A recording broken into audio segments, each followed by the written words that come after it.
warahmatullahi wabarakatuh.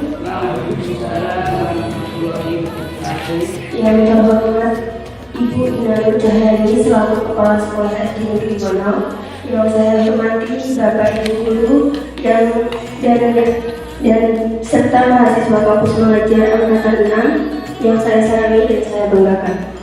Pertama-tama, marilah kita panjatkan puji syukur kehadirat Allah Subhanahu wa Ta'ala, karena atas limpahan rahmat dan kasih sayangnya kita dapat berkumpul di sini tanpa kekurangan suatu apapun. Pada hari ini saya selaku pembawa acara akan memandu acara diseminasi budaya positif yang akan kita laksanakan pada siang hari ini. Untuk mempersingkat waktu, saya akan membacakan susunan acara sosialisasi pada hari ini. Susunan acara pada hari ini yaitu yang pertama pembukaan, yang kedua menyanyikan lagu Indonesia Raya, yang ketiga sambutan, yang kelima acara inti, dan yang terakhir penutup. Demikianlah susunan acara diseminasi budaya positif yang akan berlangsung pada hari ini. Tanpa membuang waktu lagi, mari kita buka acara sosialisasi ini dengan membaca basmalah bersama-sama. Bismillahirrahmanirrahim. Acara selanjutnya yaitu menyanyikan lagu Indonesia Raya. Para hadirin dimohon untuk berdiri.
Acara selanjutnya yaitu sambutan. Sambutan akan disampaikan oleh Ibu Kepala Sekolah, Ibu Nurjahani. Saya persilakan.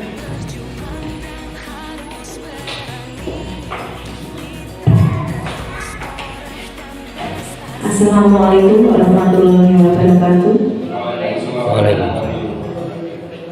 Yang terhormat Bapak Ibu Guru SD Negeri Bonau, yang kami hormati pula Bapak mahasiswa kampus mengajar 6. Pertama-tama mari kita panjatkan puji syukur kita kehadirat Allah Subhanahu wa Ta'ala sehingga pada siang hari ini kita masih diberikan kesehatan kesempatan dapat berkumpul di ruangan ini dalam rangka mengikuti kegiatan diseminasi budaya positif yang nanti akan disampaikan oleh beliau Bapak Afif Rifai SPD selaku calon guru penggerak angkatan 9. Kepada Pak Afif nanti untuk waktu dan tempat kami persilakan secukupnya. Saya selaku Kepala Sekolah SD Negeri Bonau sangat mendukung sekali untuk kegiatan-kegiatan yang dilaksanakan oleh guru-guru kami. Contohnya Pak Afif mengikuti CGP dan kami harapkan untuk teman-teman Bapak Ibu Guru di SMP Bono dapat mengikuti jejak beliau untuk ikut program pemerintah yaitu dari Kemendikbudristek berupa guru bergerak, karena kegiatannya tentu akan memberikan dampak positif, dampak yang baik untuk sekolah, terutama sekolah kita. Mungkin sekian dari saya akhiri. Untuk waktu dan tempat nanti langsung saya persilakan untuk Pak Afif menyampaikan. Bila taufiq hidayah. Wassalamualaikum warahmatullahi wabarakatuh.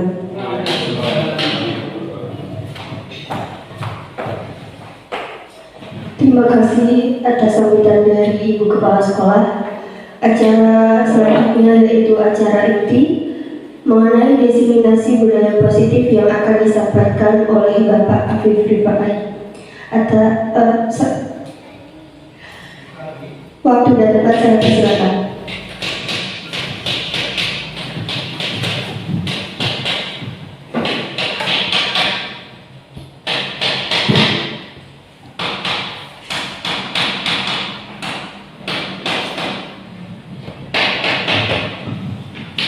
Sebelumnya, Assalamualaikum warahmatullahi wabarakatuh. Waalaikumsalam warahmatullahi wabarakatuh.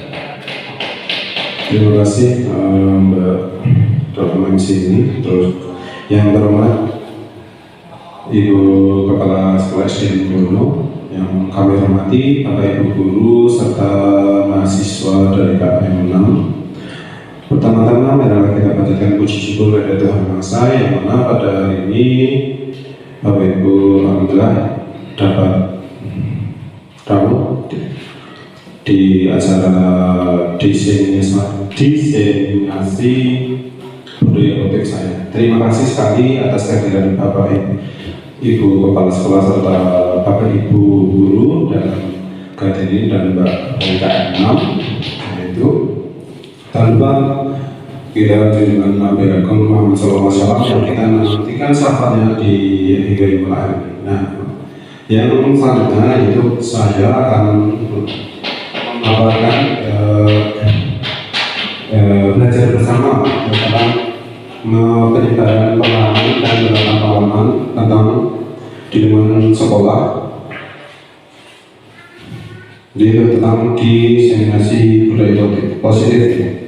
Nah, yang pertama itu tentang tujuan pendidikan. Nah, itu tujuan pendidikan menurut Ki Hajar Dewantara yaitu adalah menuntun segala kodrat yang ada pada anak agar mereka dapat mencapai keselamatan dan kebahagiaan yang setinggi-tingginya, baik sebagai manusia maupun sebagai anggota masyarakat. Oleh sebab itu, pendidikan yang dapat menuntun tumbuh atau hidup kodrat-kodrat yang ada pada anak agar dapat memperbaiki laku hidup dan tumbuhnya kekuatan kodrat anak, yaitu kodrat alam dan kodrat zaman. Nah, di sini itu yang pertama itu tentang pengertian budaya positif di sekolah adalah nilai dan kebiasaan di sekolah yang berpihak pada murid agar mereka dapat berkembang menjadi pribadi yang kritis, penuh hormat dan bertanggung jawab sesuai dengan profil pelajar Pancasila. Itu adalah pengertian budaya positif. Kemudian konsep utama budaya positif nanti ada yang pertama perubahan paradigma belajar, kemudian disiplin positif, kebutuhan dasar manusia, motivasi perilaku manusia, restitusi, posisi kontrol guru, keyakinan kelas, dan restitusi. Nanti yang kita akan bahas atau yang kita akan berupaya sampaikan. Nah, poin pertama tentang perubahan paradigma positif. Nah, dalam membangun budaya positif itu sekolah dapat menyediakan lingkungan positif. Jadi lingkungan yang selain positif, aman, nyaman, dan agar siswa mau berpikir, bertindak, dan menciptakan dengan merdeka, mandiri, dan bertanggung jawab. Jadi Bapak Ibu Guru semua mendukung dalam kegiatan tersebut. Kemudian yang selanjutnya, disiplin sangat berkaitan dengan kontrol guru terhadap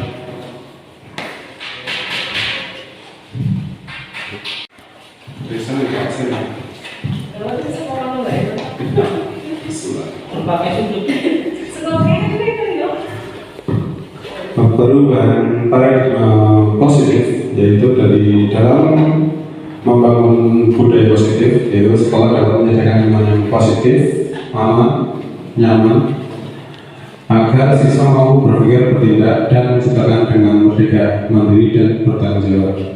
Kemudian poin selanjutnya yaitu disiplin sangat berkaitan dengan kontrol guru terhadap siswa. Jadi selama anak di sekolah dari jam 07 sampai 12.30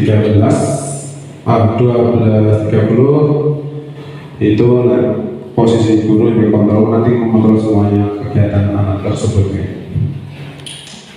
Untuk selanjutnya kemudian disiplin positif, yaitu kemampuan memerintah diri sendiri dalam mengontrol dan menguasai diri untuk memilih tindakan yang maju pada nilai-nilai yang kita hargai dengan bertanggung jawab tanpa terperintah dengan orang lain.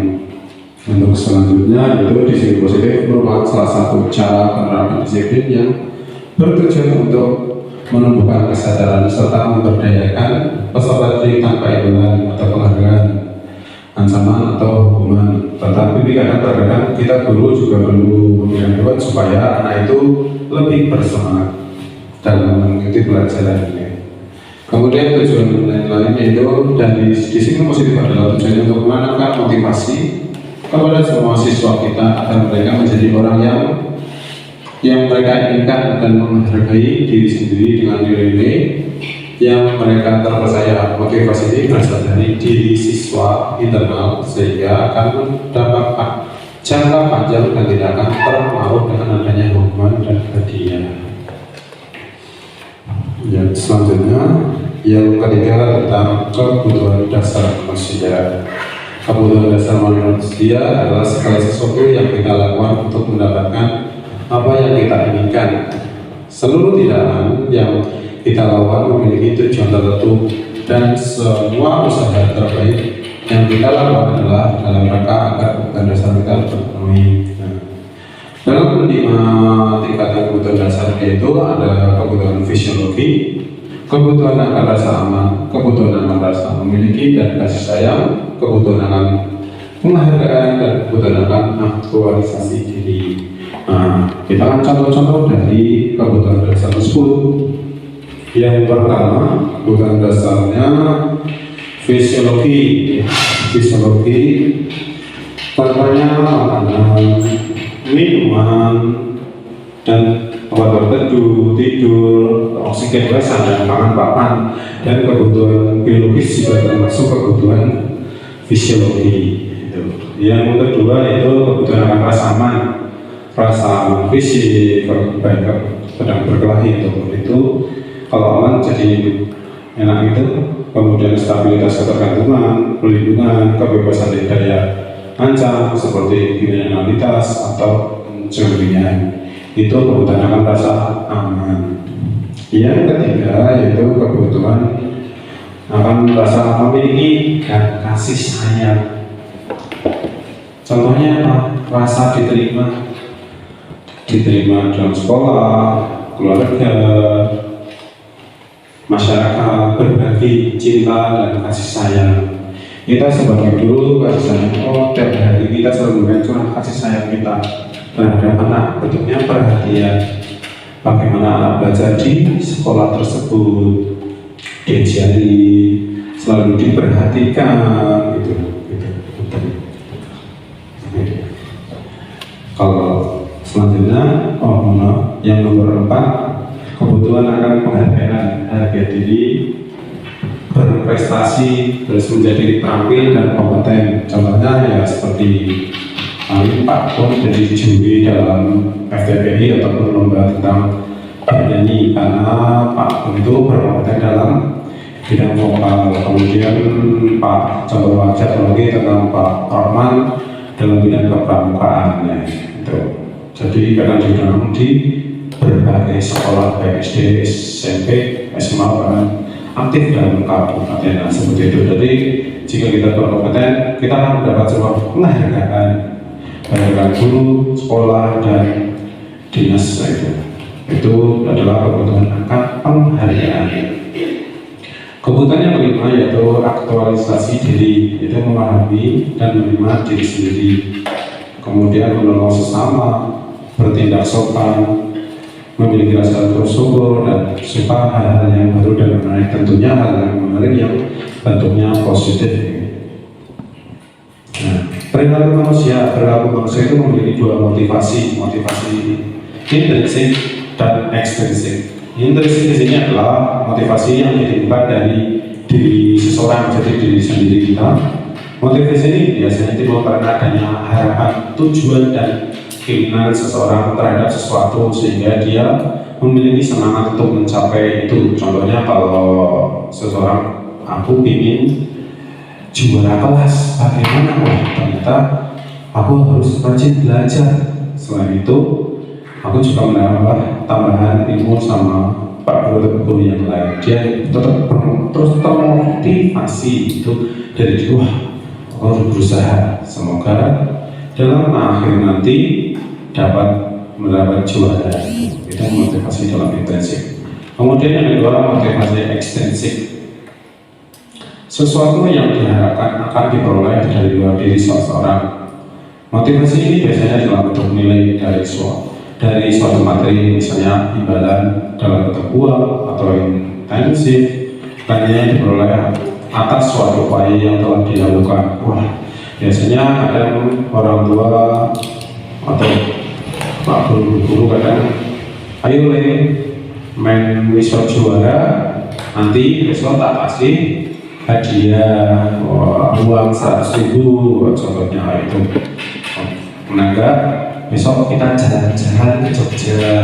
Nah, kemudian si anak itu, oh iya pak, ya bro, saya mau besok saya kasih uang jika juara 1, atau kita jalan-jalan ya, itu bentuk motivasi intrinsik gitu. Oke.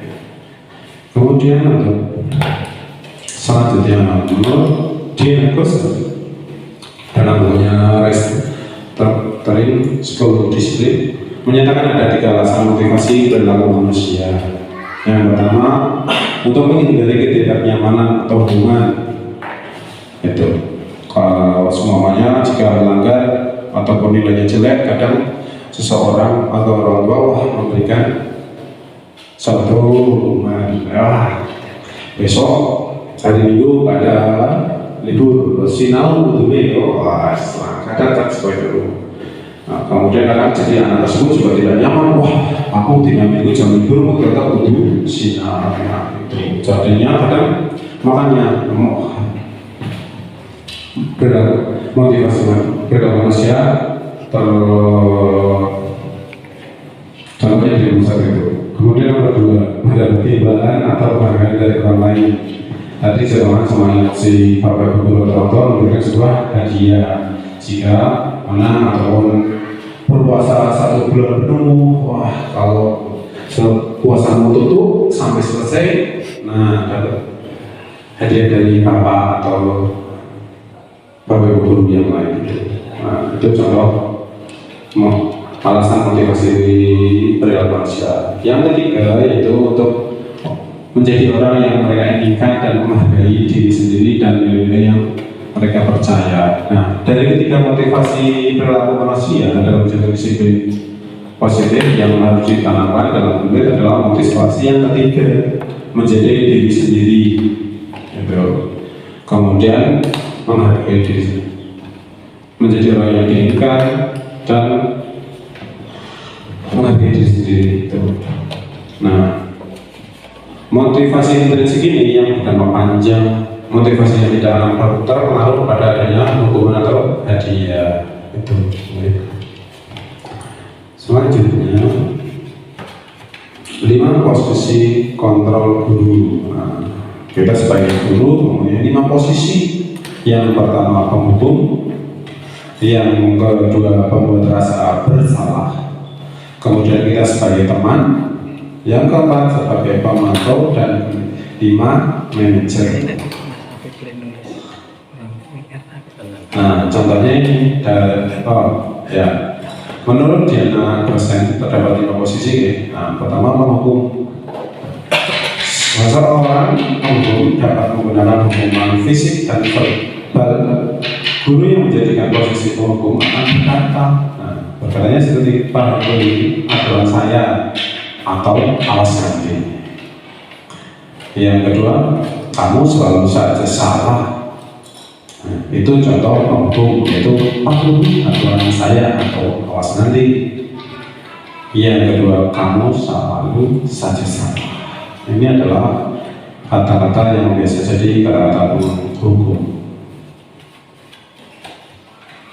Kedua, yaitu membuat orang merasa bersalah. Pada posisi ini biasanya guru akan bersuara lebih lembut menggunakan keheningan yang bersiswa menjadi tidak nyaman, bersalah atau rendah hati. Contoh-contohnya, Bapak sangat kecil dan kamu, itu karena tidak terasa kita bisa bicara seperti itu. Kemudian berapa kali ibu atau bapak harus memberitahu kamu? Nah, itu adalah posisi guru membuat orang merasa bersalah. Kata-katanya seperti itu. Berapa kali bapak harus memberitahu kamu ya? Nah, itu. Untuk selanjutnya, yang ketiga, posisi sebagai teman. Ini teman. Dalam posisi ini, guru tidak akan menyakiti murid, tetapi akan selalu berusaha mengontrol siswa melalui persuasi. Posisi ini dapat berdampak positif dan negatif. Positif berupa hubungan yang baik antara guru dan siswa. Contoh, ayolah bantulah demi ibu ya, atau ayo bantulah demi Pak Guru ya. Nah, gitu. Kemudian yang kedua, ayo ingat, tidak semua bantuan ibu selama ini, ya, tidak semua bantuan itu selama ini. Oh ya, terima kasih Pak Guru. Nah, itu contoh dari posisi sebagai teman. Hal negatif dari posisi teman adalah apabila guru tidak dapat membantu, maka siswa akan kecewa dan berkata, saya pikir Bapak adalah teman saya. Nah, murid yang menjadi tidak mau lagi berusaha, siswa hanya mau bertindak untuk guru tertentu saja, tidak untuk guru lain, dan siswa akan bergantung pada guru tersebut. Jadi itu ada sisi positif dan negatif. Kita harus juga mengetahui karakter para siswanya, mau pakai yang cara yang bagaimana. Kemudian yang keempat, posisi kontrol guru, yaitu yang memonitor atau pemantau.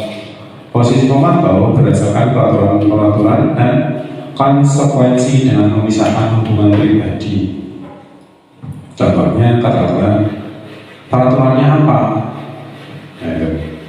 Kemudian yang kedua, apa yang telah kamu lakukan? Jadi ada hubungan yang antara pribadi dan di sekolah dipisahkan. Yang kelima, sebagai manajer, merupakan posisi mentor di mana guru berbuat bersama dengan murid, mengajak siswa bertanggung jawab atas perilakunya, mendukung siswa menemukan solusi atas masalahnya sendiri. Murid diajak menganalisis kebutuhan dirinya dan kebutuhan orang lain. Yang terpenting yaitu kebutuhan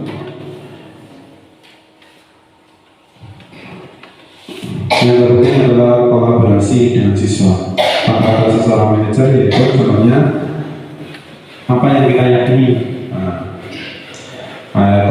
Berarti kita keyakinan sendiri dalam awal tahun ajaran baru kita membuat keyakinan kelas gitu. Jadi kesepakatan bersama antara guru dan siswa tersebut. Jadi nanti ada kalau siswa tersebut melanggar sesuatu, nah kita dapat lihat di dalam keyakinan kelas tersebut.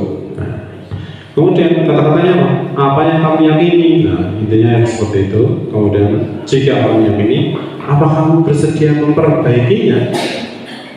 Nah, yang terakhir, apa rencanamu untuk memperbaikinya? Itu adalah posisi guru sebagai manajer.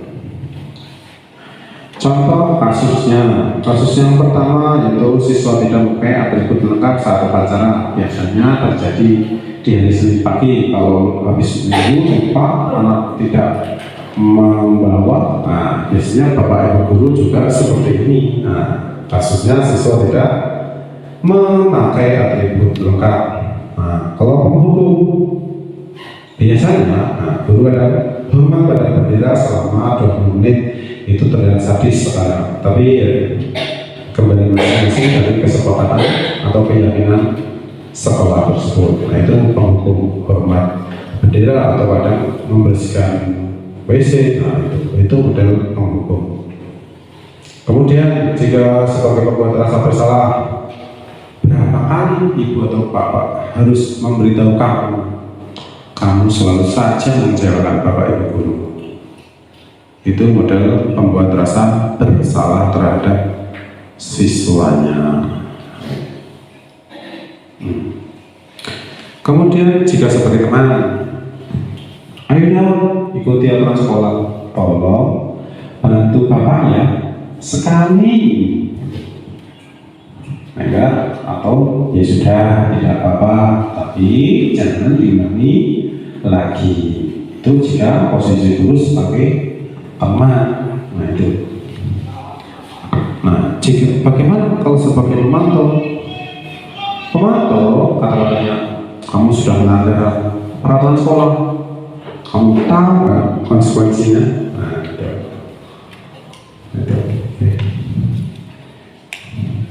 Yang terakhir sebagai manajer, apa kamu tahu kesalahanmu? Atau kira-kira bagaimana kamu memperbaiki kesalahanmu? Okay. Selanjutnya, nah coba kalau posisi menurut aku, saya kecewa sekali dengan kamu. Menurut Bapak Ibu, jika pertanyaan kata-kata Bapak Ibu itu, saya kecewa sekali dengan kamu. Posisi apa? Di sini ada sebuah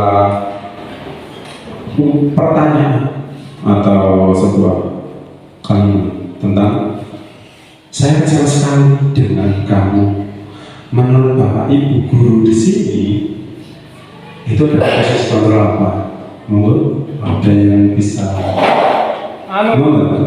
itu untuk kata-kata saya kecewa sekali dengan kamu itu posisi kontrol apa tadi merasa bersalahnya. Ya, oke. Terima kasih Pak Kunjoro.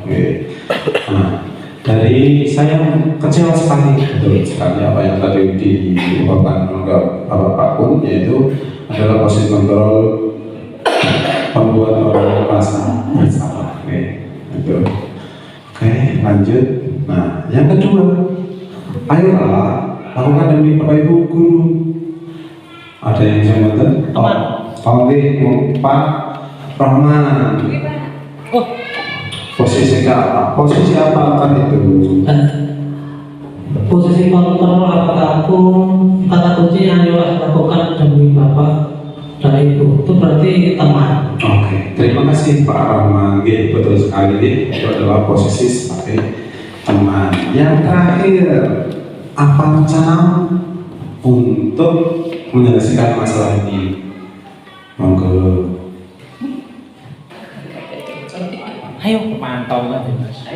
Ya, betul sekali. Udah lanjut, yaitu adalah posisi manajer. Manajer, karena apa rencanamu untuk menyelesaikan masalah tersebut. Selanjutnya yaitu kita akan buat keyakinan kelas. Nah, apa itu dulu keyakinan kelas? Keyakinan kelas adalah nilai-nilai kebajikan yang disepakati bersama lepas dari perbedaan agama, suku, negara, dan bahasa. Dibuat dalam bentuk positif. Jadi semua warga kelas itu berkontribusi dalam pembuatan keyakinan kelas lewat kegiatan curah pendapat. Nah, dalam pembuatan keyakinan kelas ini kita biasanya dibuat di awal pembelajaran. Nah, ini contoh pembuatan keyakinan kelas. Nanti saya bagikan.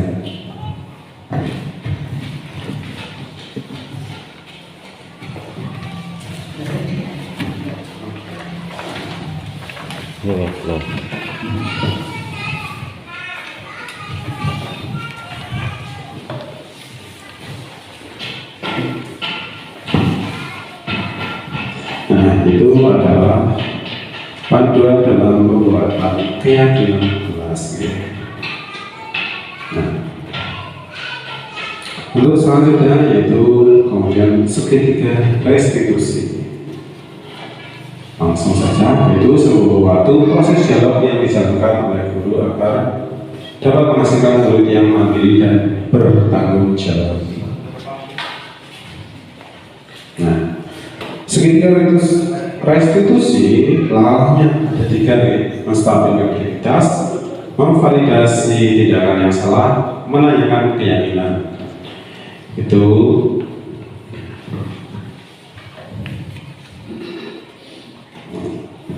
satu lagi ada contoh. Nanti saja, lanjut ini dulu. Pertama, tentang segitiga restitusi, yaitu ada 3 tahapan. Yang pertama, menstabilkan aktivitas. Itu berdasarkan prinsip membuat kesalahan adalah bagian dari proses pembelajaran kemudian menggeser identitas gagal menjadi identitas sukses. Contohnya, berbuat salah itu tidak apa-apa, atau tidak ada manusia yang sempurna. Saya hanya mencari solusi dari permasalahan ini. Itu kata dalam pembangunan identitas. Yang kedua yaitu validasi tindakan salah. Yang pertama tentang dulu akan bergeser dari pemikiran stimulus respon menjadi praktik. Kemudian mengenali dan mengakui kebutuhan murid akan memperbaiki hubungan dengan murid. Contohnya, kamu pasti punya alasan mengapa melakukan hal tersebut. Itu. Kemudian dia bisa melihat kamu merasa bangga terhadap hasil yang kamu dapatkan. Tapi ada hal yang terjadi yang menjadinya bukan untuk orang lain. Itu contoh kata-kata validasi tindakan salah. Ya, yang pertama ketiga menanyakan keyakinan kelas. Nah, murid akan diberi pertanyaan-pertanyaan terbuka untuk memunculkan motivasi intrinsik. Selain itu, mampu mengaitkan keyakinannya dengan tindakan yang salah. Contohnya, apa keyakinan kelas yang kita percaya? Atau yang keyakinan apa yang kamu tunjukkan gitu? Atau apa tindakan mencerminkan keyakinan kelas kita? Nah, itu adalah contoh soal menanyakan keyakinan kelas. Nah, ini di sini saya ada contoh kasus segitiga restitusi dan langkah-langkah ini.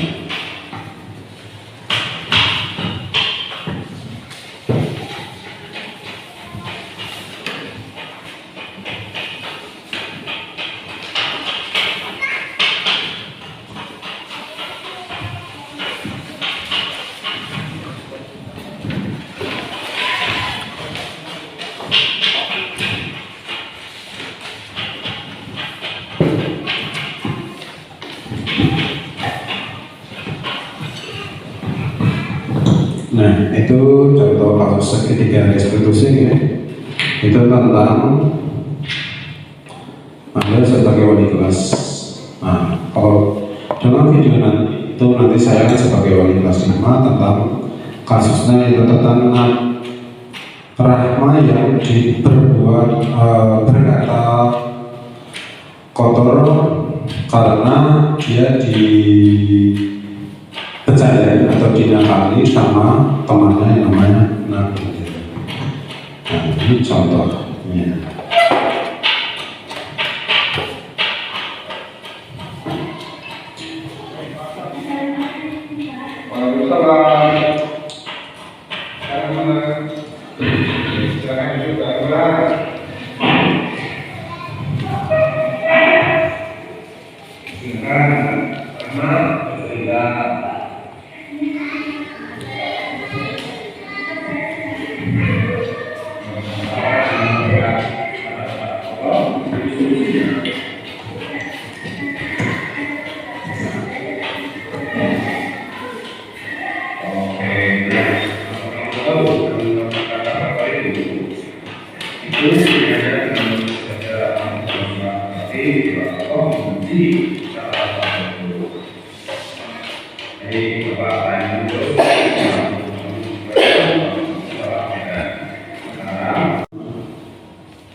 Nah, itu tadi adalah contoh tentang segitiga restitusi dari kasus Mesti Rahma berbicara kotor karena diejek atau dinakali sama Mbak Nabila. Nah, dari situ terima kasih.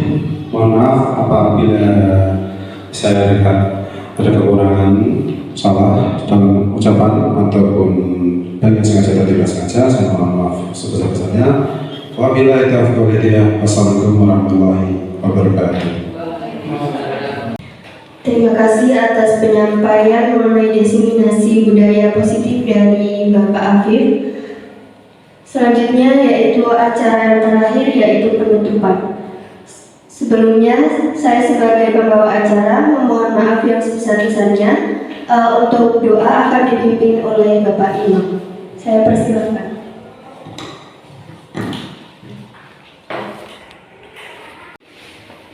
Bismillahirrahmanirrahim. Allahumma sholli ala sayyidina Muhammad sayyidil awwalina wal akhirin. Allahumma fir lil mu'minina wal mu'minat wal muslimina wal muslimat al ahya'i minhum wal amwat. La ilaha illallah wa la syarika lah, lahul mulku wa lahul hamdu wa ala kulli syai'in qadir. Rabbana la tuzigh qulubana ba'da idh hadaytana wa hab lana min ladunka rahmah innaka antal wahhab. Allahumma inni as'aluka husnul khatimah. Allahumma jannibna an-nasuha wal Allahumma ya muqallibal qulub tsabbit qalbi ala dinika. Allahumma inni as'aluka ilman nafi'an wa rizqan thayyiban wa amalan mutaqabbalan. Allahumma arinal haqqa haqqan warzuqna ittiba'ah wa arinal batila batilan warzuqna ijtinabah. Allahumma ighfir li walidayya warhamhuma kama rabbayani shaghira. Rabbana atina fid dunya hasanah wa fil akhirati hasanah wa qina adzabannar. Amin. Al-Fatihah. A'udzu billahi minasyaitonir rajim. Alhamdulillahirabbil alamin. Ya Rabbi ya Rasulullah kita siratal mustaqim siratal ladzina an'amta 'alaihim ghairil Amin. Wassalamualaikum warahmatullahi wabarakatuh. Waalaikumsalam.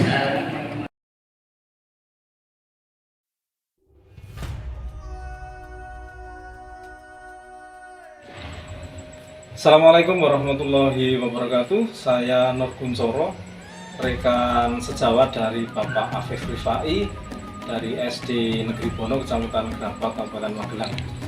Saya terkesan dengan apa yang telah Bapak Afif Rifai sampaikan pada diseminasi budaya positif. Ternyata setelah saya pahami, saya baru sadar bahwa menerapkan budaya positif di lingkungan anak-anak itu memerlukan waktu yang tidak singkat. Disiplin yang positif itu akan tumbuh baik apabila disiplin itu muncul dari kesadaran dalam dirinya sendiri. Seperti kita ketahui bahwa motivasi itu ada dua macam, yaitu motivasi ekstrinsik dari luar dan motivasi intrinsik dari dalam diri sendiri. Nah, yang akan kita tumbuhkan itu adalah motivasi intrinsik dari dalam diri anak itu sendiri, sehingga anak akan sadar melakukan apa yang baik bagi dirinya tidak dengan paksaan, tidak dengan pujian dan lain sebagainya yang itu semuanya didapatkan dari luar. Jadi akan lebih baik kalau anak itu sadar dengan dirinya. Nah, itulah motivasi intrinsik yang akan kita tumbuhkan sehingga menimbulkan budaya positif yang nantinya akan mendisiplinkan anak secara baik, secara positif bagi tumbuh kembang anak itu sendiri. Demikian yang dapat saya pahami dan dapat saya sampaikan dari diseminasi yang disampaikan oleh Bapak Afif Rifai tentang budaya positif di lingkungan sekolah. Terima kasih. Assalamualaikum warahmatullahi wabarakatuh.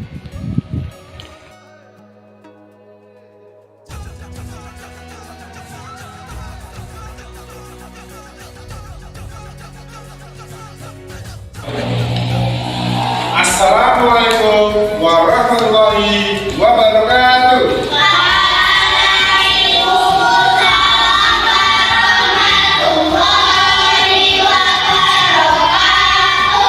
Selamat pagi anak-anak.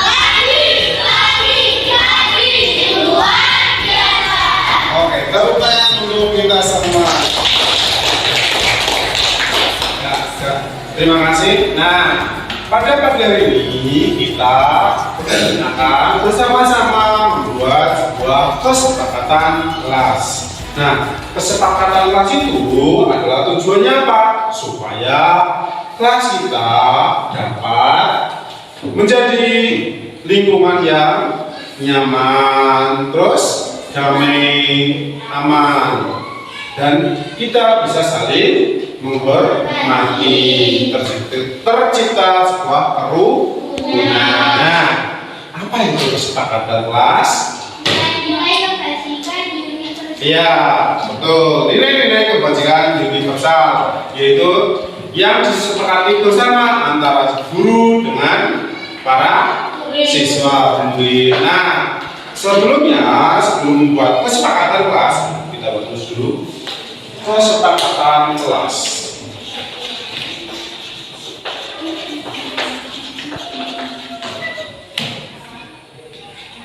Keyakinan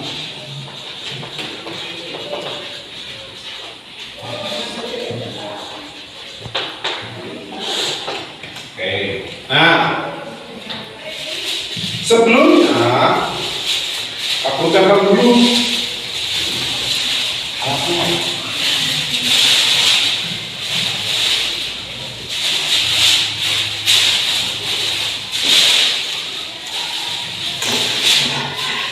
ada yang bisa bantu?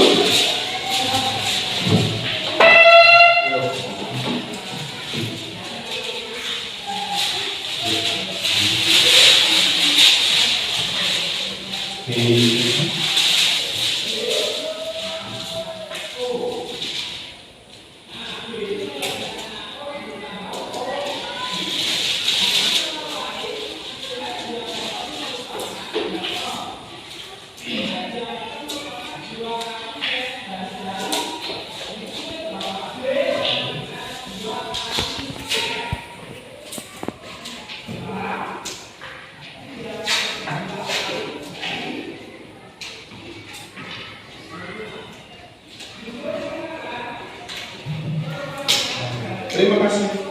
Nah, kita akan membuat keyakinan kelasnya. Keyakinan kelasnya kembali. Kelas berapa? Oh, 5. Keyakinan kelas.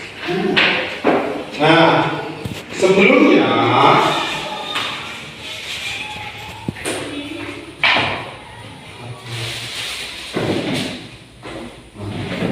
kalian harus tahu dulu, sebelum membuat ini, kalian harus tahu bahwa sebelumnya kalian di kelas 4 kalian sudah membuat sebuah peraturan kelas. Oke? Nah, kalian coba bentar, peraturan kelas itu apa, Mas? Mbak? Peraturan yang harus ditaati atau dipatuhi di dalam kelas. Oke, nah itu adalah peraturan kelas di guru. di kelas 4. Nah, coba kalian tuliskan terlebih dahulu contoh peraturan kelas sebelumnya, nanti kalian tuliskan di post-it-nya ini.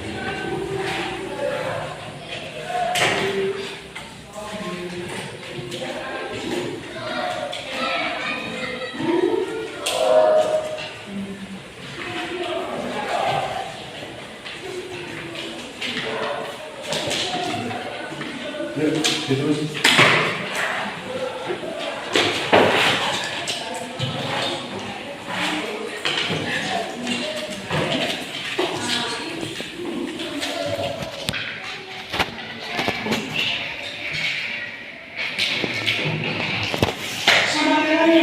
dalam Sama namanya Pak.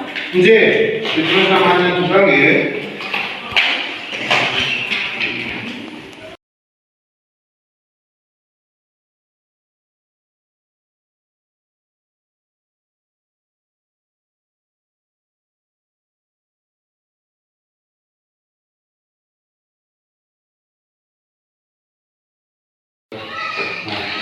nanti kalian menuliskannya di sini.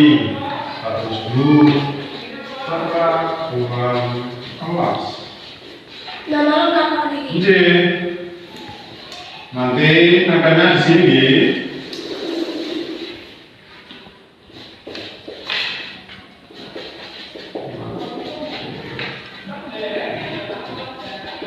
Nah, misalnya nanti tempelnya di sini.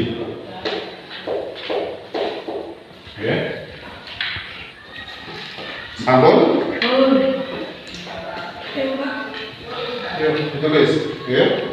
Yang sudah langsung boleh nempel. Yang sudah tulis langsung nempel di sini. Yuk. Betul dosa, langsung di kemauan.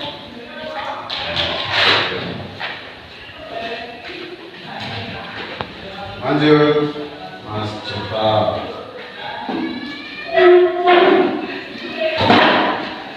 Lanjut, Sinten.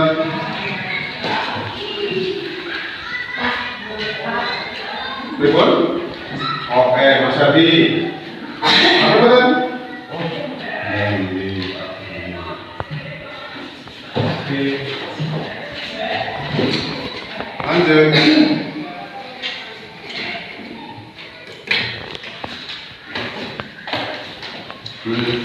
Kita lagi. Oh.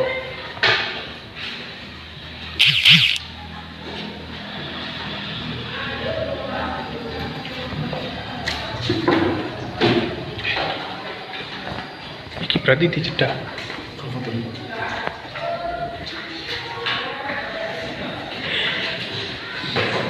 Yuk, yang lain.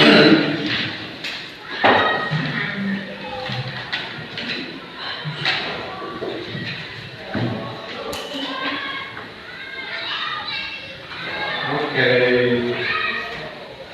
lanjut. Tinggal Mbak Ayumi dan Mbak Intan, yuk. Di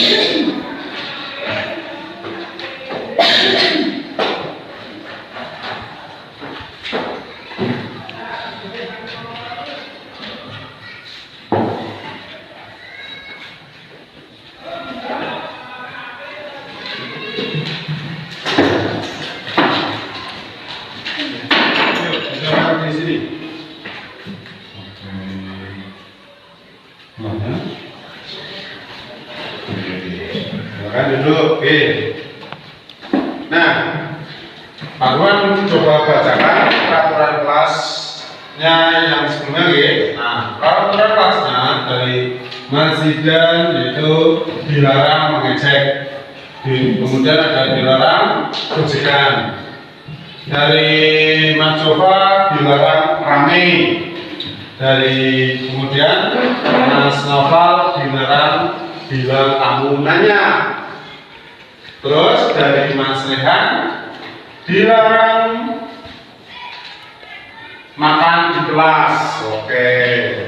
Dari Mbak Ayumi dilarang buang sampah sembarangan.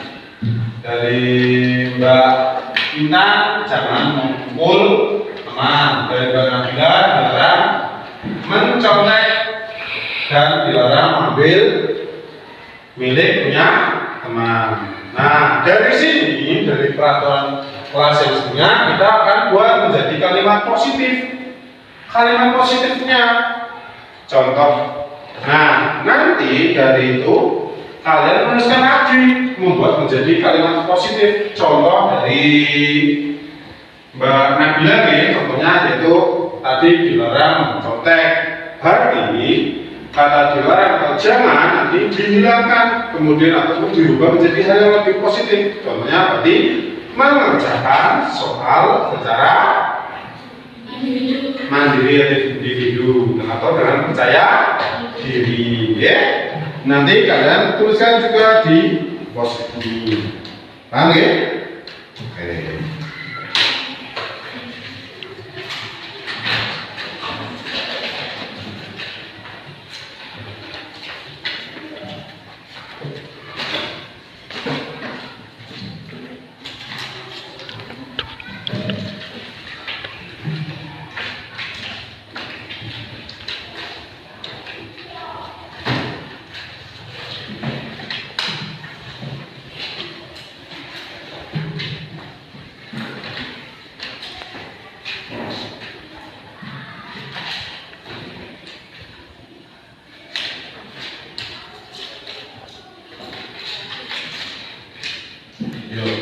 Silakan ditulis dari menjadi kalimat positif yang kalian tadi tuliskan.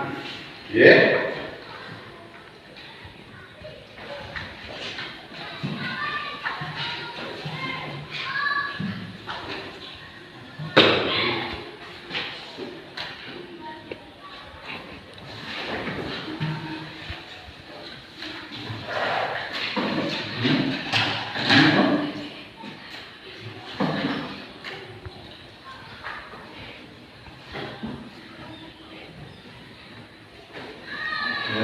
Oke, lanjut.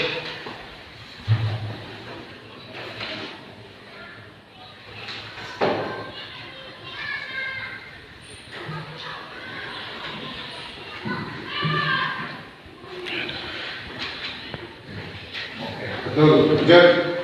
Kerja, ya boleh.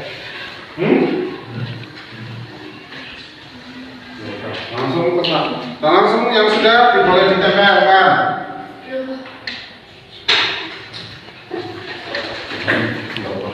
Silakan ditempel yang sudah di kolom yang ini. Kemudian aja dengan tas.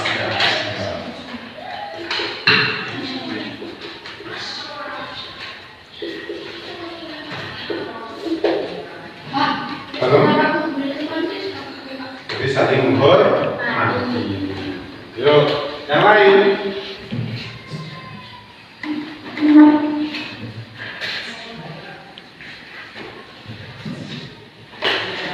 Yuk. Ngepos. Yuk. Kalem?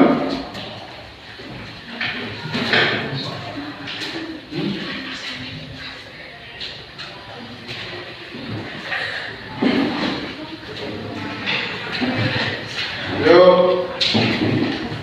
Oke, good. Terima kasih. Lanjut.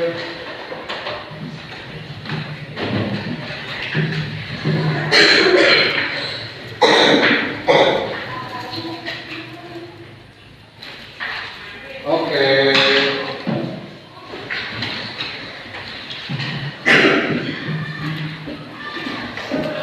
Lanjutnya. Sabun? Kirang? Yuk, siap.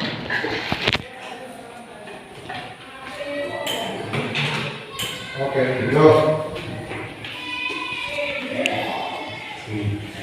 Nah, perhatikan. Dari tadi yang hal peraturan kemudian menjadi kalimat positif, contoh dari keyakinan kelas kita nanti, contohnya adalah satu, saling menghormati antar teman, terus membuang sampah pada tempatnya, kemudian merapikan kelas atau barang-barang sesuai dengan tempatnya.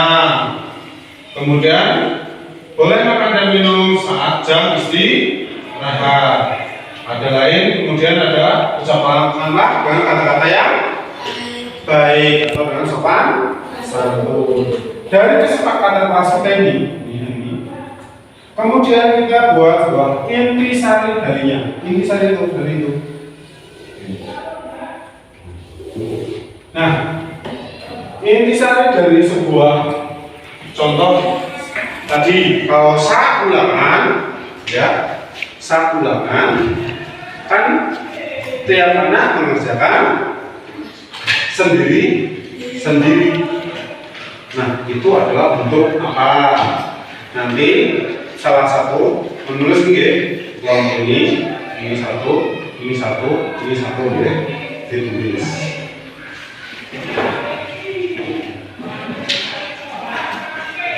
Nomor satu.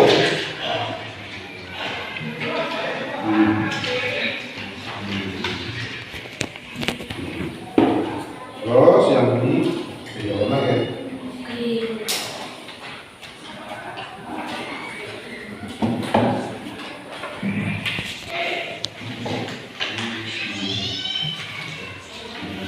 Oh, yuk, silakan dituliskan satu saja. Yuk, ditempel di bagian dari intisari dari keyakinan kelas kita. Silakan maju. Kalau sudah ditulis di sini, ditempel bagian ini. Sama nomor kelompoknya berapa? Tidak, Bapak. Yuk. Boleh. Yuk.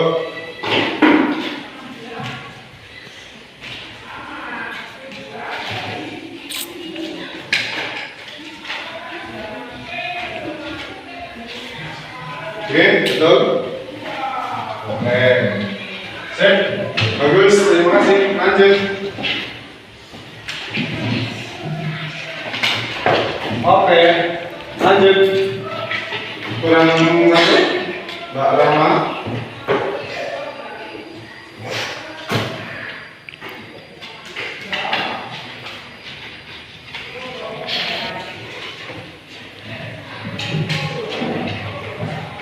Yuk.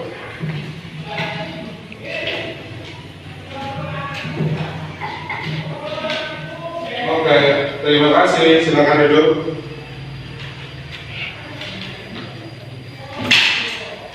Anak itu kita akan buat dengan model Y, yaitu nanti ada bagian terdengar. Aku ke sini. Terdengar. Model Y kayak gini.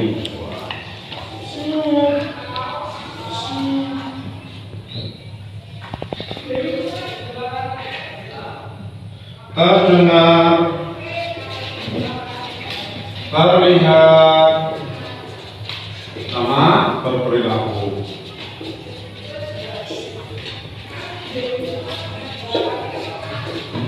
Oke, nah nanti kalian nulisnya di sini di kertas pos tersebut. Silakan tuliskan ini ya.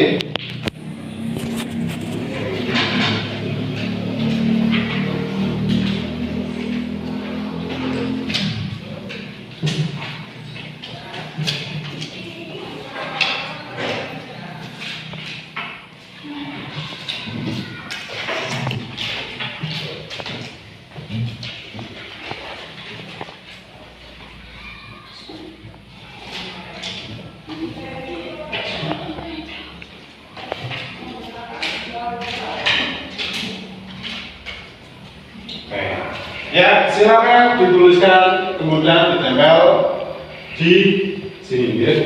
Bagian dari apa, bagian dari apa, dan beri aku. Yuk, silakan tulis dan ditempelkan.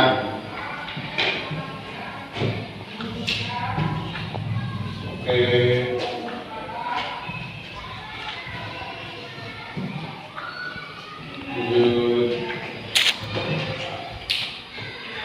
Yuk, silakan yang lain.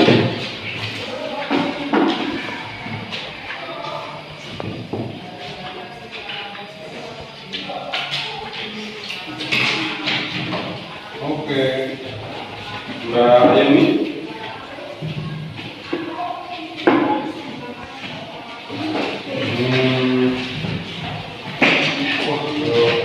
Lanjut yuk.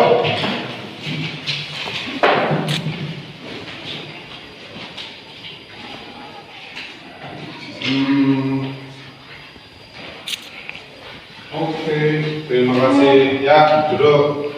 Nah, dalam model ini bagian yang terdengar contoh dari Mbak Nabila yaitu ayo teman-teman kita melaksanakan diet. Oke, itu kemudian Mbak Yuni minta maaf ya dan mengucapkan terima kasih jika tak diganggu. Dari yang bagian terlihat ada saling kerjasama ya, kemudian saling menghormati dan saling mengingatkan bila sebuah teman melawan sebuah kesalahan. Kemudian yang berperilaku yaitu tersenyum, kemudian berperilaku sopan santun dengan siapapun kita juga sering sopan santun. Kalau bertegur sapa berpapasan bertegur sapa itu kemudian juga tersenyum. Nah, senyum juga sebagian dari ibadah. Kemudian ada semua siswa melaksanakan tugas piketnya. Oke. Nah, dari sini semua, dari awal sampai akhir kita dapat simpul lagi, Mas. Keyakinan kelas kita pakai pen, pakai kartu. Nah, keyakinan kelas kita yang pertama juga Pak. Bukan yang ini, yaitu tidak apa mengerjakan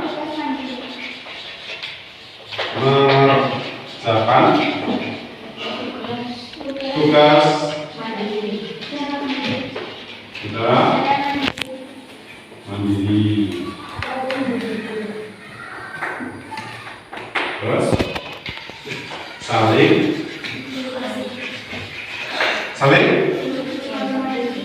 menghormati.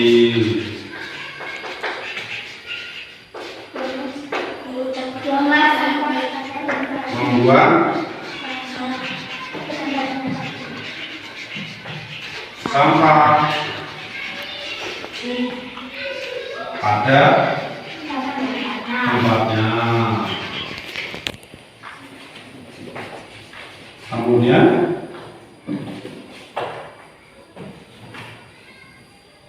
menjaga kebersihan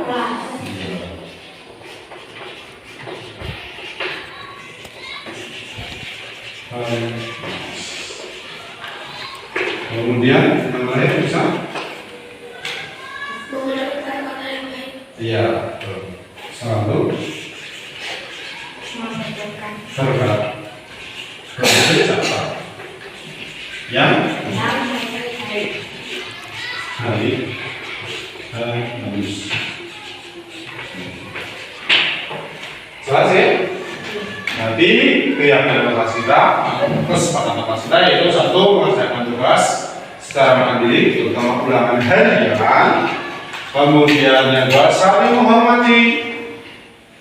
Kemudian yang ketiga membuang sampah pada tempatnya. Yang keempat menjaga kebersihan kelas. Dan terakhir selalu berbicara yang dengan halus. Paham ya anak semua? Oke, dari sini cukup sekian. Wabillahi taufiq wal hidayah. Wassalamualaikum warahmatullahi wabarakatuh. Waalaikumsalam warahmatullahi wabarakatuh.